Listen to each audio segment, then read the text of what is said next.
Hi, இன்றைக்கி Tuesday என்ன lunch பாக்ஸ்ன்னு பார்க்கலாமா? இன்றைக்கி வந்து லெமன் சாதமும் உருளைக்கிழங்கு வறுவலும் தான் செஞ்சுருக்கேன். ரொம்ப சிம்பிளாக தக்காளி வெங்காயம் எல்லாம் சேர்க்காமல் உருளைக்கிழங்கு வறுவல் எப்படி செய்கிறதுன்னு பார்க்கலாம்.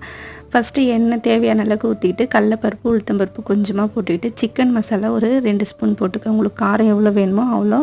1 ஸ்பூன் அளவுக்கு வெறும் மிளகாய்த்தூள் போட்டு கொஞ்சமாக மஞ்சள் தூள். உருளைக்கிழங்கு வந்து தண்ணியில் போட்டு வச்சிட்டோன்னா அரியறதுக்கு முன்னாடியே மண் போயிடும். அதுக்கப்புறமா வந்து நம்ம கட் பண்ணிவிட்டு தண்ணியில் போட்டோன்னா அந்த வந்து கடாயிலெலாம் ஒட்டாமல் நல்லா வரும்.